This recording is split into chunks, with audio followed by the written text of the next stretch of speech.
And in my mind, almost everything that I learned from my family and the opportunities that they gave me, just on speed dial, going through my head, the values that they gave me, the opportunity they gave me, how hard they worked so I could have the things that I wanted, not needed, but I wanted. And I said to myself, I'm going to do everything in my power to change this and become the person that my family could be proud of.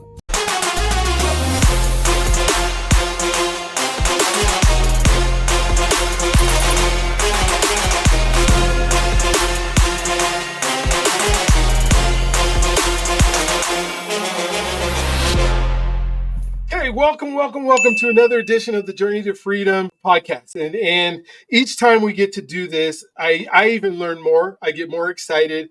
I get to think about the journey that these men are on that I'm talking to. And as we're doing 100 Black men in 2024, right now we're in the middle of election season, and there's emotions that are flying. There are people that are thinking different things. And, we have, in 2024, we have the opportunity, or there is an opportunity of the chance of a Black woman becoming president. And so some people are excited about that. Some people are not.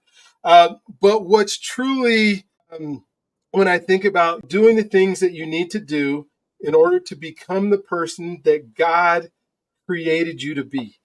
And that's what this podcast is all about, is so many people are stuck, or they're feeling, what I'm finding when I'm talking to a lot of Black men is they kind of feel like they're not enough.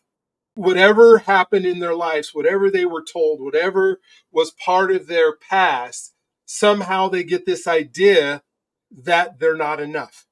And so the journey in their life is becoming more than enough, whether it's in our 5 pillars, which is more than enough in being able to trust people, more than enough in my finances where I can support and, protect my family, more than enough in my identity where I believe that any space that I go to, I belong in that space. More than enough on trusting in finance and identity and health, right? I'm not healthy enough, so I can't go do the things. And so today, I have Dr. Lloyd Walton on today. And what's so exciting is when I was able to meet him, one of the things that he said is, I worked hard to get my doctorate. Not as if nobody else doesn't, but there's something that I guess I can understand because I've done it before, but there's an expectation sometimes that you're not going to be able to do that. When they stuck me in my special ed classes when I was in elementary school and junior high and high school, I went to a predominantly white high school here in Colorado.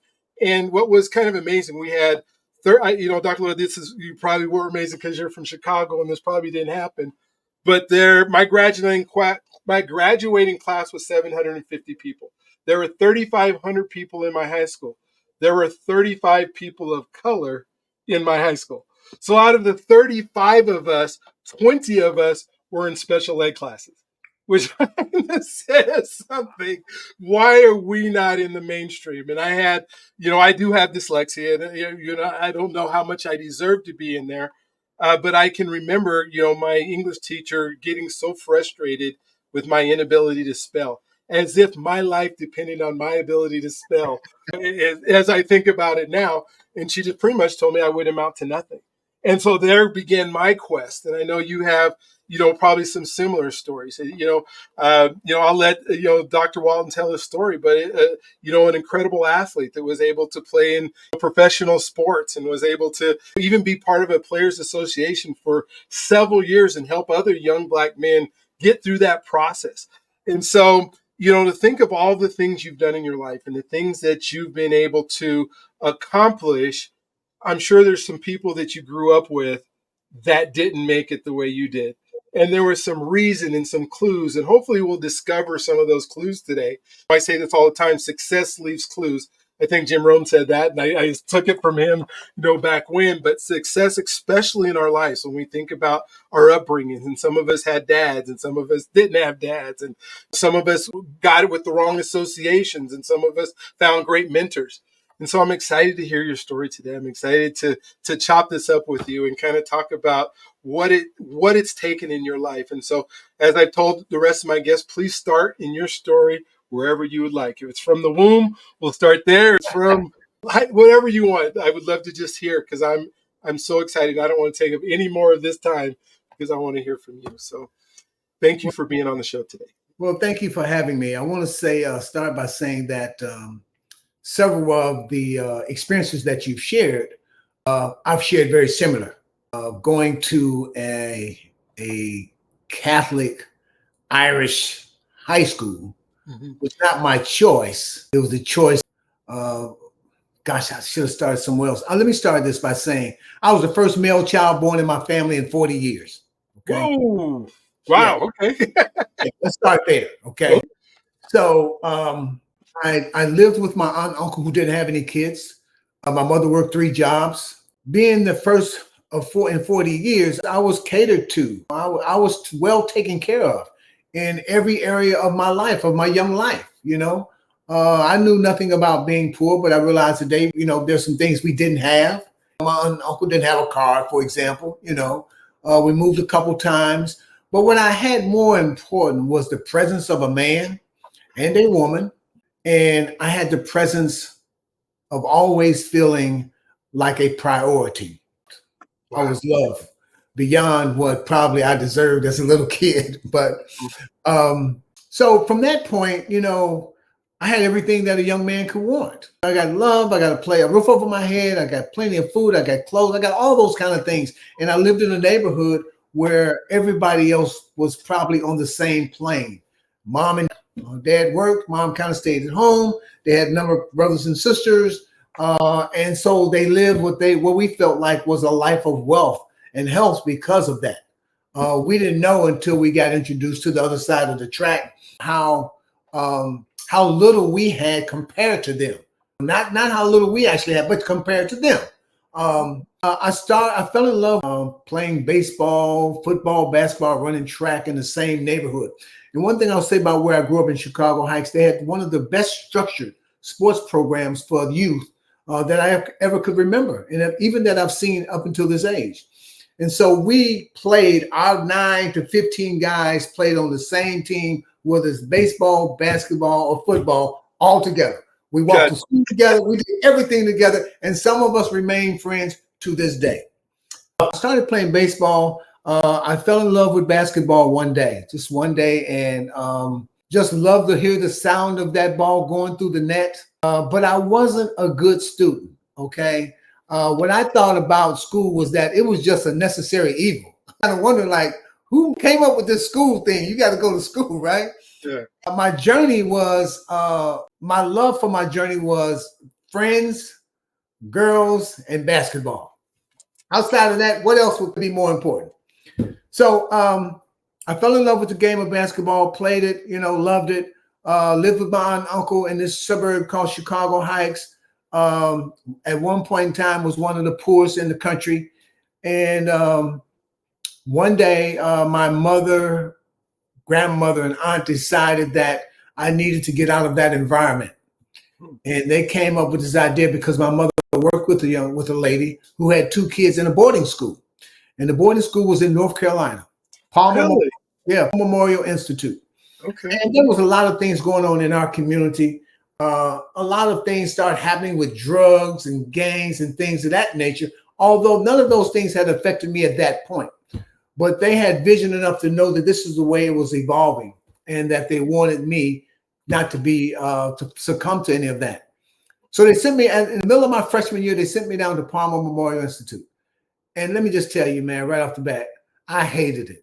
Like, how can you uproot me? Take me somewhere. I don't know. Go ahead. I'm sorry. We're going to ask me a question. So not only did you have to leave your family and your environment, they sent you to the South. Send me to the South wasn't, I didn't look at it so bad in terms of the South because my family is from Alabama, Tuscaloosa, Alabama. Okay. And as a kid, every summer, like most places, we had to go down south, spend time with our family in the South. So I was familiar with being in the South. That wasn't an issue. The biggest issue was leaving familiar surroundings with other friends, family, school, and all that kind of thing. So I got down there, and they immediately put me on the team. And back then I was thinking, like, the coach came to me and said, I'm going to put you on the team. And I'm wondering, like, he said, you're a good basketball player. And I'm like, how do he know this? Well, obviously your record, goes with you wherever you go. Well, I'm too young to understand that, right? So he puts me on the team. I won a game. The first game I played, and I helped win a game. I'm a freshman. And that's when I started having friends, though. Everybody wanted to be my friend. There was this huge article written in the Palmer Memorial newspaper. And so, but I still didn't like it. I wanted to be at home. Summer comes around, and I go home and ask my mom, could I re-enroll in the school that I'd left? And she said, no. The fact of the matter is you have to go back down because you got down there late. You have 2 classes to make up. And I'm begging mom. Mom is like, she's standing firm. No, can't come back here. And I said, well, mom, how about this? If I go down to summer school and I get 2 A's, you let me come back to the school I left, which was Bloom High School. She said, of course, because she knew I couldn't get 2 A's. Anyway, summer comes, I go down to Palmer Memorial and I knock it out and get those 2 A's. So she has to allow me to re-enroll in Bloom High School, which I'd left. And one day before, once school started, I'm at a party in the neighborhood, in the basement, we having a blast. And a guy comes down and he says, hey, this white guy's outside looking for you. And I'm thinking to myself, like, I really hadn't gotten any trouble, but why is a white guy outside looking for me? And I go up the stairs grudgingly, and there's this guy looks white. He's standing in the light and half in the light and half in the dark. And he says to me, do you remember me? And I said, I've seen you around. He said, I'm the basketball coach at Mount Carmel High School. I still don't know what you're talking about. Okay. He said, I went to your aunt's house and we called your mother and your grandmother in Chicago, and we're offering you a scholarship to go to Mount Carmel. I don't know what the hell he's talking about, right? Yeah. He says, come on, get in the car with me and let's go back to your house. Well, I said, well, man, I don't know you that well. I'm not getting in no car with you. So as I get a half a block from home and I look and I see the lights on in my aunt and uncle's house. That means that they're up because they were older people. They went to bed early. So I walk in the house and my aunt says one thing. She says, hey, call your grandmother. Like, what's she say? Just call your grandmother. So I call my grandmother. She answers the phone. She says, son, this is the best thing for you. Here's your mother. I'm like, what the hell's going on? Oh my gosh, you don't even know what's going on. I don't know what's going on. So I get on the phone with mom. I said, Mom, what's going on? She says, son, I've talked to a few people. They want to give you a scholarship to Mount Carmel. This is going to be the best thing for you. It's going to change your life. You're going to be better academically. I'm like, Mom, what are you talking about? I'm mad. Now, out of the side of one ear, I'm hearing the coach talk to my uncle. And he's asking my uncle, do you have some ties? And I don't know what the ties I got to go. So anyway, I obey my parents and adults. So I'm like, all right, Mom, I don't want to go. She said, son, just trust me. You got to go. Okay. I get off the phone. I walk in the living room where my uncle is with the coach. And my uncle comes out of his bedroom with a handful of ties, neckties, right? Oh my God. So I'm like, well, okay. So what's up? He said, yeah, well, the coach says, well, Lloyd, you got to wear a shirt and tie every day to the school. Shirt and tie? Okay, I'm a polo guy. I'm a t-shirt guy, right?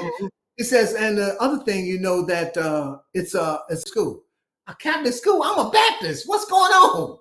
And then he says, it's an all boys. I'm like, wait a minute, man. I love girls. Wait. Yes, that message, whole triad of things you do, girls. And yeah, it changed everything. But Dr. Arnold, I'm here to say right now, and I don't want to get emotional about it, but that man picked me up every single day. Really? And drove me 25 miles to Mount Carmel High School and brought me home. Really? It was, in fact, a defining moment in my life. Oh, gosh, yes. I went to Mount Carmel. I integrated quickly because I was an athlete. Yeah. I became a high school All-American. But I'll say this. My senior year, I was a high school All-American, and in my first semester, I got 5 Fs. I hated school. Ooh. Every day that man picked me up, we drove back 25 miles. My aunt and uncle would always ask me, did you do your homework? I was like, yeah, I did it in the car. I didn't do anything, man. I just wanted to get out, get to the park or get to the rec center and play ball. Yeah. And then there was a lot of scholarship offers, but I couldn't accept anyone because I didn't qualify academically to their school. And so I wound up going to a junior college in Moberly, Missouri, and we had a good team and all that kind of stuff. Academics got a little better, but I didn't like it. And I reached to my high school coach because the place I really wanted to go was Marquette University. And I told him I didn't want to go and I didn't want to stay there another year because usually It was a 2-year stay for junior college. I want out, man.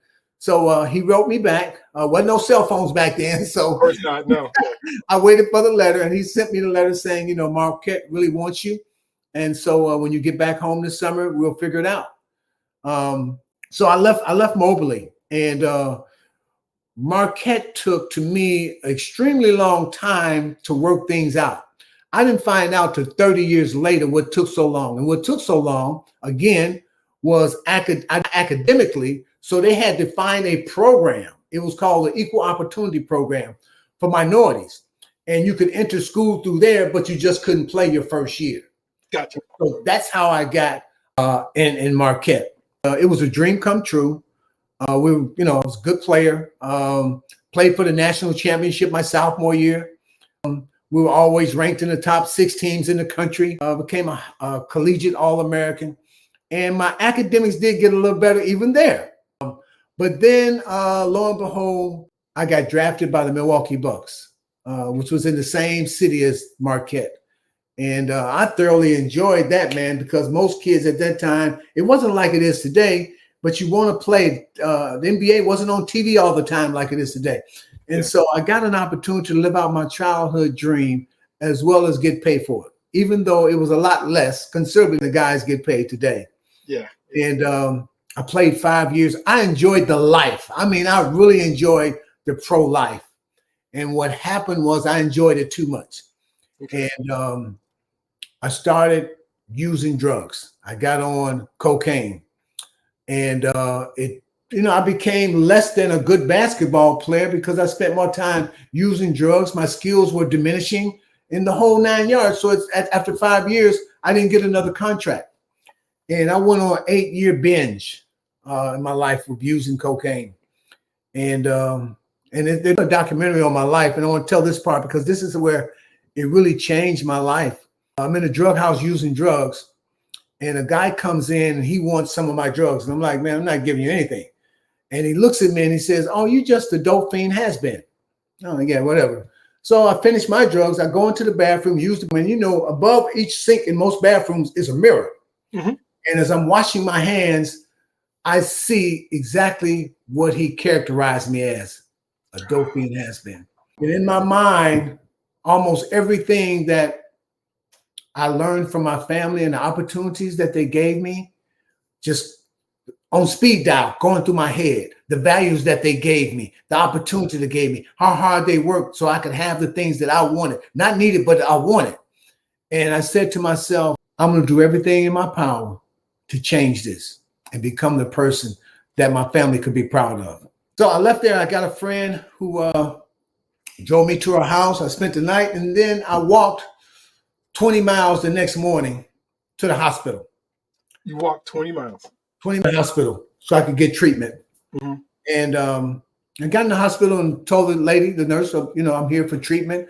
I have a substance abuse problem. I need some help, and I'm here to help. She said, okay, sure. Sit down. Let me do this intake form with you. She does the form. And the last thing she says, okay, what's your insurance? And I said, she said, well, I'm not sure what it is, but I'm married to a young lady who works for the airlines, and so I'm on her insurance. She says, okay, well, what's her name? I gave the name. She comes about 10 minutes later. She says, she's not on that insurance. I said, no, you got to look again. Please look again. She comes back another 5 or 10 minutes. She says, you're not on. I said, let me use your phone. So I called my wife at that time, and I said, hey, I'm at the hospital. I want to get some treatment and get off these drugs. And she said, oh, I took you off my insurance 6 months ago and hung up. What? Yeah. Oh my gosh. So you hadn't been home in 6 months, or you just in and out? Or she lived in New York. I lived in Chicago. We were separated. Okay, gotcha. Okay. And I will tell you, I was scared as I'd ever been in my life because where was I going to go? What was I going to do? Right. And I called that same friend who had picked me up before. She took me to her house, and I called my mother. And I said, hey, Mom, I was at the hospital trying to get treatment, really want to change my life. And it was almost like silence for like a minute or two, but it really wasn't a minute or two. Mm-hmm. Silence. And then Mom started talking, and you could hear her getting choked up. She says, son, I knew this day was going to come. I put you on my insurance a year ago. Really? Oh, my gosh. Wow. So Give me a minute, man. No, whew, yes. Wow. That's God. So the next day, um, I went to the treatment center, and that was 38 years ago. Wow. I gave myself an opportunity to be what God wanted me to be. Mm-hmm. I came on this earth, Oh gosh. and I've been clean ever since. And I've been very, very fortunate. I've worked ever since up until this point. I got some great jobs. Every job that I have has been in the capacity of servant, always trying to help and provide opportunities, information, education for those who are less fortunate than myself. So, it's been a ride. And I want to go back to something that I think you alluded to earlier in your introduction and what have you. Sometimes, Doc, we don't take the time to really relax, sit back, and look at where we came from, the things that we've accomplished. And I've just been doing this lately because I've been helping so many people, and I found myself thinking about what's my next challenge, what's my next opportunity. And it brought me to look at what the challenges that you've already had. Look how God has blessed you for the things you've been able to accomplish and the people that you've been able to help. And so I say that to say that almost every time I had an opportunity to work in that capacity, I was blessed. I was fortunate. I believe I've gotten more out of it than the people that I've helped. And it's not even close. My life has been enriched beyond what I could even share because of helping other people. Taking a job in 25 years ago with the NBA. And mind you, I had been a scout for the New York Knicks, and I'd worked with at pre-draft with players. And I didn't basketball, but I didn't want to become basketball. I didn't want just to be that. I didn't want to be recognized solely as a basketball player. And that's from even being young. You can probably relate when you go to a party when you're in high school, and my friends would always introduce me to a girl and say, well, he's on the team. And I would cringe. And I didn't know what that was about until later in my life when I was able to understand some things that I didn't want to be seen as somebody, as an object. Yes. Yeah. Not as a person. And that's why I would cringe. So when I took this job, though, it was a job as a counselor. And back then, the focus of the career development program that I became a part of was getting guys back in school that wanted to finish their college education.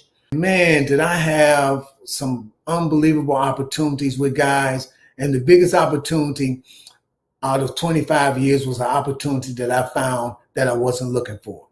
And that was one day I was calling a school. A player wanted to finish his college degree. So I was calling around trying to find a school for him. And I called this school and I shared with the admissions guy what I was calling for. And he said, I remember you, man, when you played in high school. You went on to play Marquette? Yeah. I said, yeah. So I said, one day I was thinking about, man, one day maybe I'll go back to school and get my doctorate. And he says, well, why don't you apply? I was like, no, man, they're not going to accept me, man. He says, just apply and see what happens. And there's a saying, be careful what you ask for, you might get it. So about 2 weeks later, I come home, I look in the mail, and there's a letter where I had been accepted into this doctoral program. And then I get scared again. I'm like, oh God, how am I going to do this? Go to work and study and do all these kinds of things. And, there's also another saying, say, take your first step and God take your second. So I went to school and I thoroughly enjoyed school than I ever had in my life, man. I couldn't wait for school we were 3 days a week for 3 hours. I was always on time, always wanted to stay. I loved the research that I was doing, all those kinds of things that I hated when I was much younger. And that's the great dividends that it paid by me helping somebody else. I got the benefit of a pathway to reaching a goal that made me only the third player in the 77-year history of the NBA to earn a doctorate degree. Really? Oh my gosh. Wow. Yeah. Okay. Yeah. When I look at that, I was the third. I'm also 4,706 people to ever play in the NBA. So I'm talking about some esoteric categories that I've been very fortunate to be a part of. Well, I have 4 great kids. I'll say that. And I mean, when I say great kids, I have sons and 1 daughter. And my greatest failure in life is my kids. And they've heard this story many, many times. My sons are so great at being fathers, man. It's unbelievable. I don't know what they're doing, what they have to do. Um, their kids are always with them. And I wasn't present because of my substance abuse problem, because of my immaturity, and probably a whole host of other things. But those boys are a model system to be fathers. They really are. And my daughter, I love her to death. Very smart, does quite well in her own career and life now. And I remember 2, 3 years ago, she called me. We have our weekly call, and she was saying, "Dad, well, what is it that you really want?" And I said, "Gina, what I really want is I want all the kids and the grandkids to be at one place at one time." Because mind you, Dr. Arnold, I got 2 boys in Miami, a daughter in Virginia Beach, and I have 1 son here in Chicago area. And they all have kids. And so I said, I want them all together at one time. She said, "Oh, that's nothing. I'll call you back." She called her brother, and they found a 9-bedroom house in Orlando. And they called me and they said, "Dad, we got the house. We got everything for everybody. What's the dates?" I gave them the dates. I said, "Okay, what do you need from me?" "Your credit card." So I love it. I love it. I gave them my credit card, and we convened in Orlando, and I couldn't be happier to see all my kids and grandkids in one place, man. To see my grandkids who live in different cities responding and reacting to each other like they've known each other their whole life. Just running, jumping in the pool. I mean, look, man. Wow. I tell people all the time, God has blessed me beyond what I deserve, man. Yeah. I am so fortunate and so blessed, Doc. Mm-hmm. Seriously. I don't take it for granted any day. I'm so appreciative of what he's given me, because not many have had this opportunity that I have. Yeah. And I'm just very, very fortunate. And now, as I said, there's a documentary almost finished called "The Education of Lucky Lloyd." Lucky Lloyd is what the nickname they gave me when I played for the Bucks. Okay. I had a childhood friend call me one day and said, "Let's do a documentary." And without even thinking about it, I said yes. And then I thought about it. I said, "Well, what are we doing it on?" And he says, "We're doing it on your life." I'm like, "Oh man, please, no, we don't want to do that." But he's a smart guy, went to Harvard Law School and all that. He said, "Just trust me." And so we're at the finish line. We're going through starting the editing process on Friday. And hey, man, I'm starting my own company called Lifelong Winners Consulting. It's for athletes. It's a personal development model for athletes. To me, that will ensure the winners, because no matter how long you play, how good you were, at some point in time, the game is going to come to an end for you to be actively playing it. You want to really be going forward is still a lifelong winner. And that's why I named it that. And so that's where I'm at now, man. I'm happy to be where I'm at. Got a great wife, my kids, great home, all that kind of stuff, man. God has blessed me, as I said, beyond what I deserve. Wow. Well, thank you. I mean, thank you for sharing that, because there's so much in there to unpack. You know, and I think of the things that you've been able to accomplish, and God has obviously had his hand on your life. I think the first question that I would ask is, you know, knowing that God, you didn't know through the process that God's hand was on your life the way that it has been. You know, maybe after your stint, you looked in the mirror, kind of figured that out. What would you say to people? Because I believe God has his hands on most of our lives, almost all of our lives. But what would you say to somebody who's seeking that, who's going, I got to change, I got to do something different? What can they do within themselves internally that can help them down the road? Because there got to be some external things that are happening as well. But that first main decision has to happen internally. I think it has to become within. What can we do, or as not just black men, just men in general, that we can do to help us move that needle?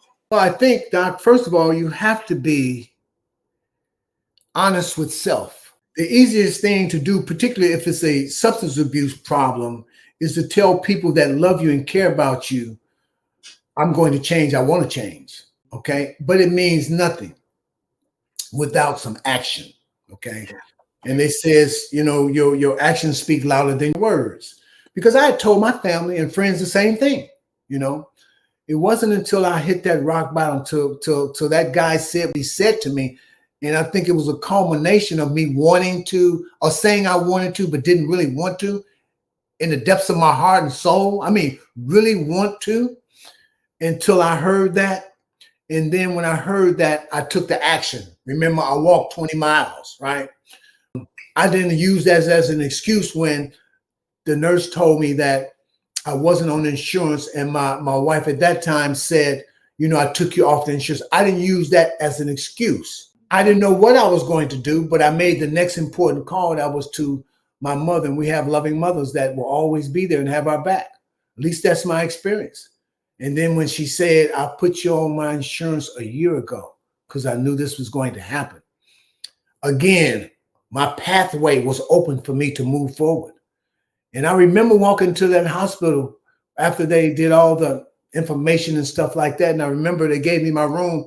And I remember before I even made the bed, I dropped on my knees and I prayed to God that if he gives me another chance, guide me and direct me, I will follow those steps, not my steps. And that's what I've been doing for 38 years. And it's not this, it's not going to be hard and difficult and challenging. But if you're drugs every day is hard, difficult, and challenging. Okay. And so that's what I think you have to be honest with self and then be willing to take the necessary actions that experts, individuals who've had the same experience, have gone through, the things that they tell you. You cannot create this yourself. It has to be someone greater than you. And it starts with God, and it starts with those experts and those individuals who are educated and informed enough to be able to give some guidance and some direction. That's what my whole thing was about. That's how I got here. So when I hear you talking and you know, you said something about excuses, and you know, when I hear this word try that seems to be used a lot, that I'm going to try to do this, but I think it gives people an out. It gives people a reason to go, if I try it and it doesn't work, now I have an excuse. And somebody once told me, he said, excuses, no matter how valid, weaken character. And it sounds like you figured out ways throughout your whole life to stop trying to do something and just did it. What would you say to folks I'm going to try to get this done? You know, you're starting a business, right? You're starting a business at, I know you're not, you know, you're not 30 now, and you're starting a business at this type of life, and you're not going to go try to do it. It's not going to be, though, you know, you're going to go do it, right? I'm just going to do it, man. I think that to learn and experience is that if you truly want something, I'm not a religious person. I'm very spiritual. Okay, let me put it that way. And if you truly want something, I mean, in the depths of your heart, that it wakes you up, that you think about during the day, and with yourself about the skills and the passions that you need to make it come to fruition, then you have to take the steps. You don't have to take steps that you don't even see the next step. You just have to take the first one. The second one will be revealed to you when you take the first one, and on and on and on. And so I say to myself, one of the things that people always reveal to me, say stuff like that. Everybody always tells me they got more time. They think they have more time. Wow. I lost two important people in my life over the last year. I'm talking about important, you know, good friends. The reality is that all we really have is right now, we have today. That's all we have right this minute, right?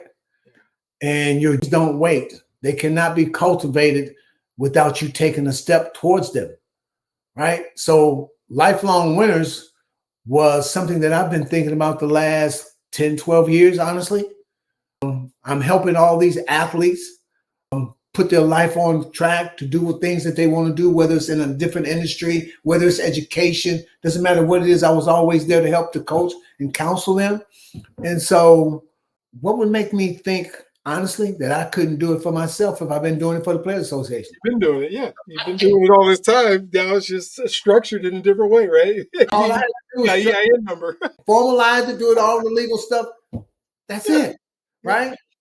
So I just say, man, you know, we can't predict if there's a dream, a passion. Go for it. Go for it. Man, I can't emphasize enough. The way will open up to you. Take the steps, but you have to take the steps. You can't live in, well, if, man, I don't know. There's a lot of things we don't know. A lot of things. And I'll tell you right now, almost everybody who ever will hear this didn't know if they're going to wake up tomorrow. That's right. Right? You and I don't know if I'm going to wake up tomorrow. Oh, But what we do know is most people got plans for tomorrow. Yep. Right? So if God gives us another day, we can go and work on that plan. Right? But I can't guarantee nothing. No. But if I wake up tomorrow, I got some more stuff to do. I got a pile of stuff on my desk that I'm going to go. Right? There we go. So yeah, that's how I feel about that. Oh my gosh. Yeah. And that's, the whole journey to freedom is about becoming that person that you need to be in order to do the thing. And there's so many things that we can pour, folks like you and I that try to pour into people's life to help them become that person, because they have all these goals and they give up on them. Mm-hmm. One person told me the other day, and this just shot, he goes, and I think this is a lot in our culture where we start believing that we do everything ourselves. Like, I don't need anybody else. I got this. I'm not going to talk to you about all these other things that I need. Talk to me a little bit about relationship and how important relationship and associations are, because I think that's one of the missed things, the missed component person that you need to be in order to do anything, because we try to do it our own. We don't talk to people about our money. We don't talk to people about, our relationships and our, we don't, because we think I got this. Yeah. Excuse me. There's one thing that I know more than anything else. I got nothing. Okay. Without nothing. Okay. I prayed about everything, and I'm serious. I pray throughout the day. Right. And my meditation is listening to God. Okay. Every morning, every night, I'm structured to do that, period, and throughout the day when I feel it's necessary. But I always, other things are revealed to me, how to achieve the things I want to in life, how to enhance my life, and in enhancing my life, I enhance others. And I was reading just to see that is never eat alone. Okay. Yeah. Oh, I love it. Right. Great book. Okay. And one of the things that I do know is that they used to tell me when I was really young, playing sports and trying different sports, the only thing that beats a failure is a try. Okay. Ooh. If you give everything you have to something, I promise you, you're going to get it, or God is going to reveal to you something that's better for you. But you got to try, man. You got to try. Yeah. You have to. Don't let those dreams. I read a book one time when they talked about this guy who was very intelligent, very articulate, had done so many things. And when he passed away, his son went in his drawer at his desk, just like mine, and they found a stack of notes left about other things that he was going to do. Oh my gosh. But he had accomplished so much. My point in saying that is that don't let somebody find an idle stack where you accomplish none of them. Yeah. You gotta go for it. He just didn't have time to get everything done because of all the things he was doing. It wasn't like he was writing them that someday, that someday that's not on our calendar that we all look for, and I haven't found it on my calendar yet. I look Monday, Tuesday, Wednesday, Thursday, Friday, Saturday, Sunday, someday. Nope, Sunday's not there. It starts back at Monday. Someday doesn't exist. And so, oh my gosh, I love how, the excitement of there's more. Earlier in your story, you talked about environment and getting in the right environments. And it sounds like you were in several different environments, some that you liked, some that you didn't like. Yeah. But how important is it to get into the right environment? And then how do you find those environments? I talk about the rooms that we are in and the people that we hang around and who we're going to become. But if you're stuck in these environments that bring you down, or people that bring you down, how do you move through that so you make sure you're finding some of those right environments and you're not allowing those bad environments to influence you? There's a simpatico, and simpatico means like-minded, right? People that have the same likes that you do. Yeah. So I think about, I'll use my substance abuse period, right? And one of the things that they tell you when you're going through treatment is to stay away from people, places, and things. People that use drugs, where drugs are, things of that nature. So I think I go back to honesty, right? So if you had to be honest with yourself, when I came out of treatment, how honest would I have truly have been knowing that I haven't used drugs in 30 days, I don't want to use drugs no more, and I went to the drug house? How honest would I have really been that I want to stop if I went around the drug friends that I used to use drugs with, right? So if you're really honest about what you want, and it's not a negative, it's a positive for your life, you're smart enough, you're old enough to recognize the good from the bad, the positive from the negative. And again, I go back to telling you that it was challenging because they didn't stop using drugs. Drug houses still existed. It was that I prayed for the discipline and intestinal fortitude to God for me to drive on by, to walk on by there, and not to necessarily answer that phone from my friend who does still use drugs. I had to do all of that. All of that. Hard. I was sincere to God. I got on my knees when I went in the treatment center. I'm not going to go back on my word, God. I told you, give me another chance, and I won't do this again. Now, he can't stop me from using it, right? Yeah. But he gave me a chance for me to stop. Yeah. And so I think we have to be honest with ourselves. And I always tell my especially my boys, like, man, you have to be true to yourself. Okay. You can tell dad anything. You can tell your girlfriend, your wife, anything. You can tell your employer anything. But you got to be true to yourself. Okay. About your life, what you want, what you don't want. Because you can lie to us all, but we're going to believe you. We love you for the most part, right? Being true to yourself, I think, is one of the ways that you have to not get involved. And if you get involved, you have to find your way out. There's always a pathway out, right? And so you have to find that, you have to know what that is, and you have to do what you need to do to take that pathway for peace, serenity, man, in a place where you feel like you can start becoming yourself, if not already. That's so true. Let's talk about I'm in your story and I'm hearing it. I myself have 8 children. We have 16 grandkids now, and Okay. it is everything and the time we spend. But one of the things that when I'm talking to maybe younger black men or some men that have had, the shame of I haven't done right by my kids, and that feeling. But when I think about it, I think how much, yes, your kids need you, but sometimes I don't think we understand how much we need them, how much in order for us to be able to provide and be able to protect and be able to, be around and be able to enjoy. That means so much more. Yes, they need us and they need, their dads and, even, no matter when in life it is, even if it comes later, but they need us, but we need them more.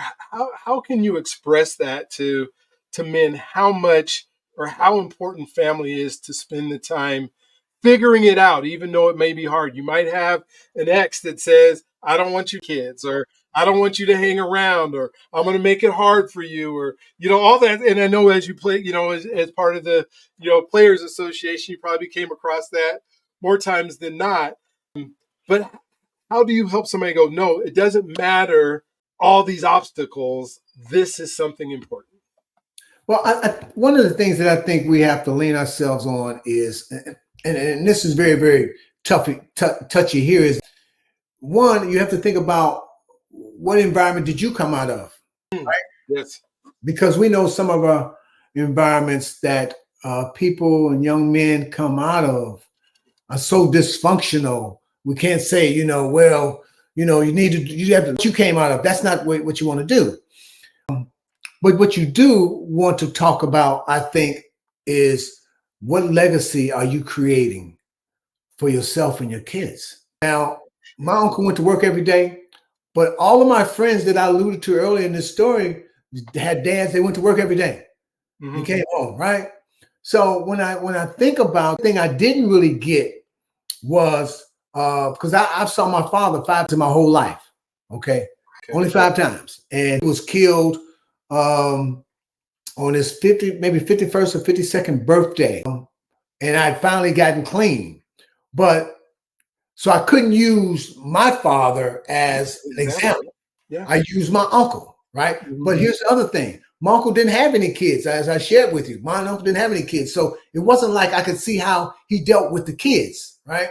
And so I kind of had to feel my way through, and I didn't have that male to be able to tell me exactly what they felt and thought about being the father and being responsible and accountable for children that they help bring in the world. So I kind of messed that up. Okay. I just kind of messed that up until life hit me. And I think it hit me when I got clean. And I can't tell you the kind of conversations that I had individually with my four kids and collectively. And I remember, I'll just share this part with you. I remember all of them happened to be in New York. Okay. And we decided we needed to talk. And we sat down, and as the father, and now I'm, I know who I am and this and that. And I said, well, look. And they said, no, no, no, no, no. You didn't say anything. You haven't said anything all these years. You got to hear what we have to say. Man, let me tell you. And it wasn't nice. Of course. Yeah. They were very honest. Okay. And told me how they felt and how me not being present affected them. And I left there after, we did it for hours, man. But we left and me saying that I'm sorry and it can't change anything that has happened, but it'll never happen again. That's what I can tell you. And since that day, I have been present and available for all four of them. Probably sometimes more than they want. More than they want. Wow. That is so cool. Yeah, but I am. And, there's nothing like being a dad, right? Mm-hmm.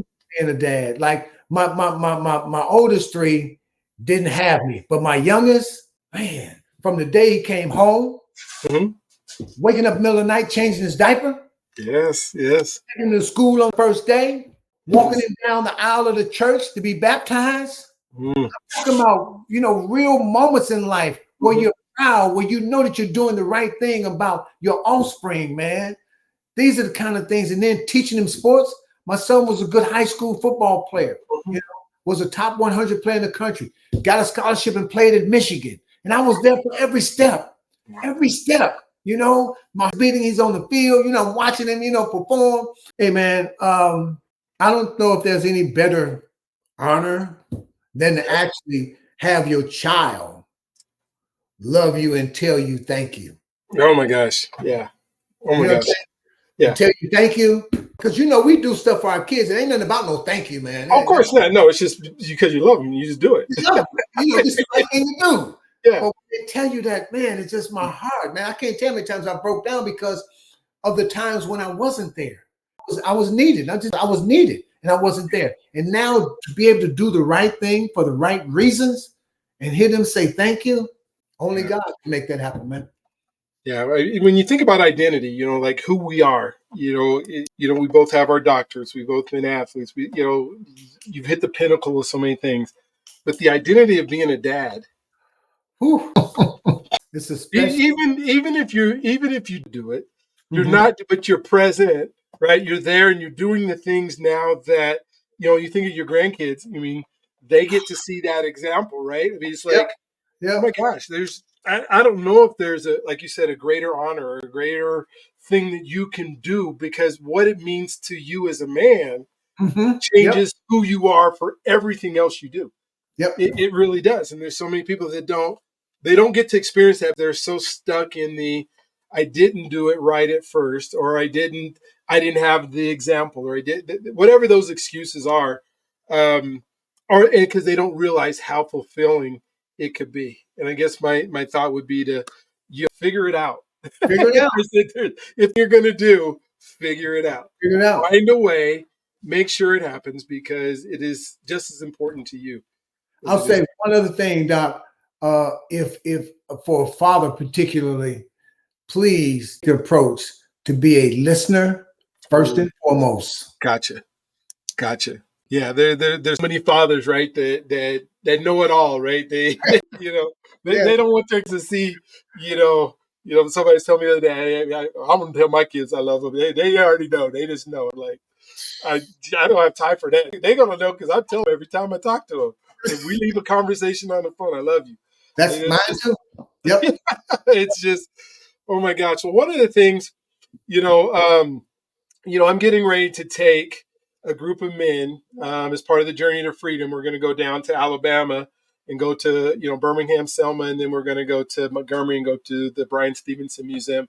And I did this last year, and as part of knowing where you came from, in order to be able to move forward. Because I think sometimes people get stuck in what they believe the past has done to them, or what society has done to them, or set them up. The environment that they brought up in, the things that they had to go through and endure as kids. To be able to see that in the shoulders of folks that we get to stand on and move forward. But I don't want to leave it at that. Part of that will be then move into, where are you going to go from here?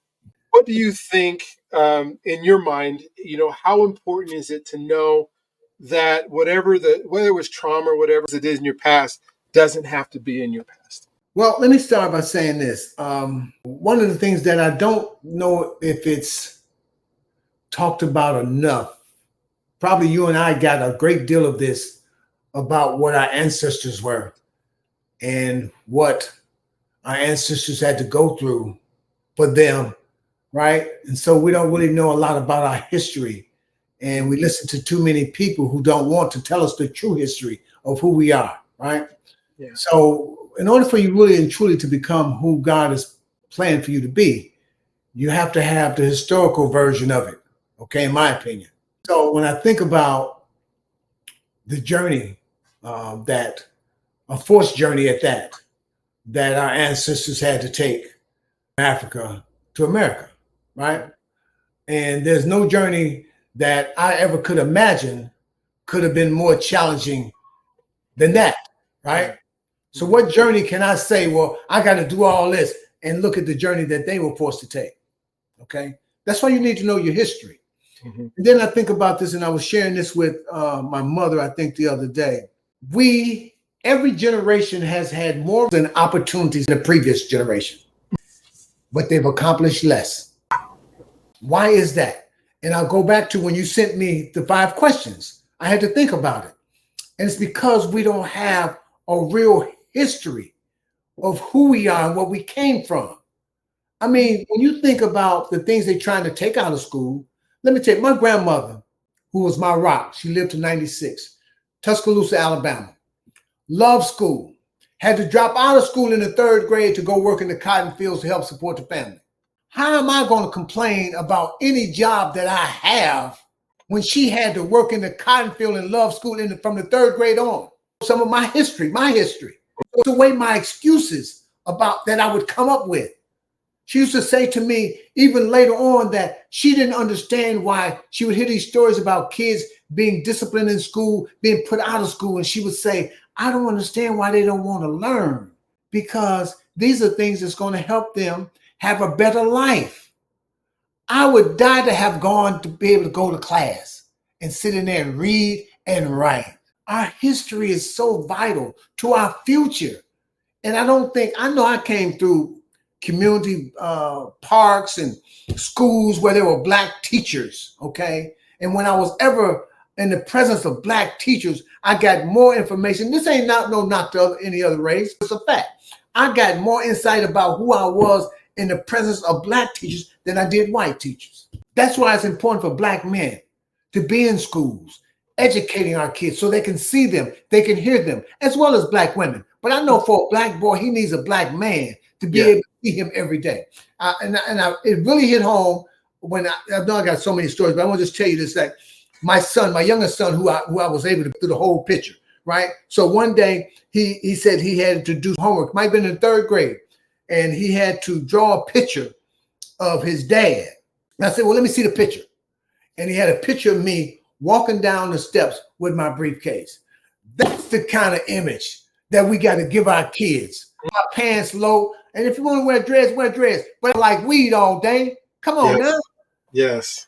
I got to be going somewhere when I walk out the house. And I mean, going somewhere, okay? Yes. So, you can't tell your family and your wife and stuff, like, oh, I'll be back. I'm just going down on the corner. No, man. Yeah. No. Yeah.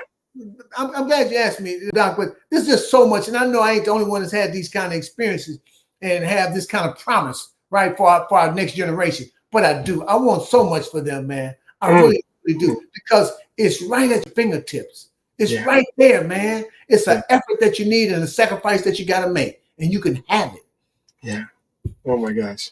Woo. We're at kind of a time. this ain't going to be our last conversation. We're going to have to do another one. And, there's just so much to unpack. Is there anything that you want to make sure that we didn't get to talk about today, whether it was from the questions that I asked or just from your processing of today's conversation that you would love to leave this podcast with for today? Like I said, we're going to do this again at some point. There's so much that we have in our hearts that we want to be able to give out. But what today can you express to the that are going to watch this?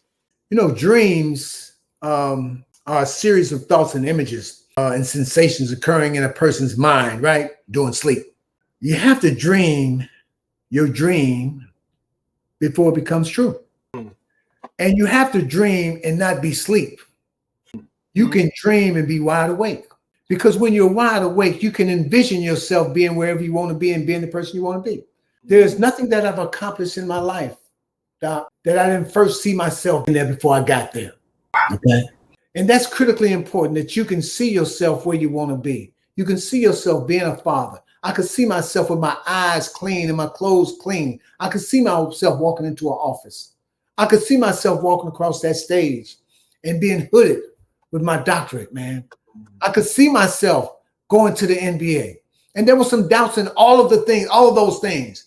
But what I leaned on was my prayer to my God, who said, lean on me and I'll take you there. And that's how I got there. The last thing I want to say, man, and this is just on my mind because I talk to this person every single day, no matter where I'm at in the world, and I mean in the world. And that is my 90-year-old mother.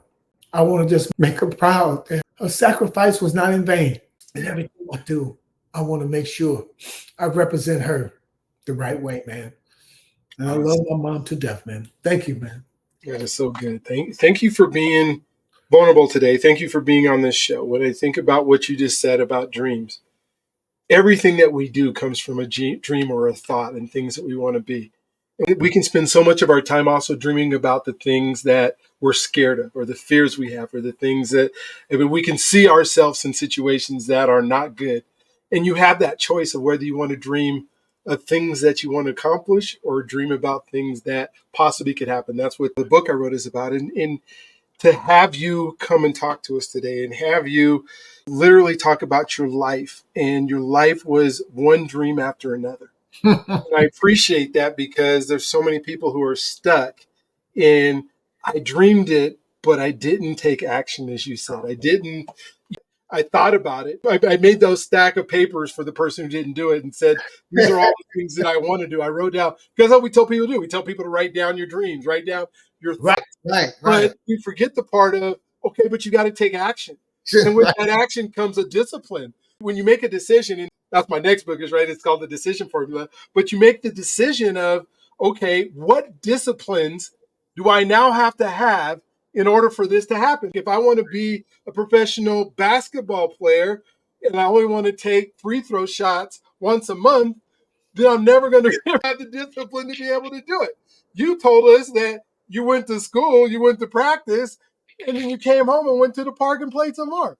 It is something that we have to do. And so I just thank you so much for sharing with us today and then putting those dreams in our mind. And I hope that if you're watching this, that obviously I want you to subscribe and hit the bell. But if this is the only one you listen to, and this is the only one you get out of it that you are capable of doing anything if you put your mind to it, if you put those dreams in front of you, that you look at what other people have done.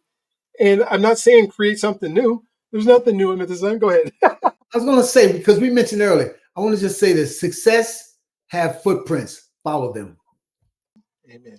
So we'll end with that. And so thank you for being a part of another episode of the Journey to Freedom podcast. We're going to continue to do these. Like I said, I hope you get into them. If this is the one you listen to, make the changes, make a difference. You can do this. Hey, don't forget that you're God's greatest gift, and he loves you if you allow him to. We'll talk to you on the next one.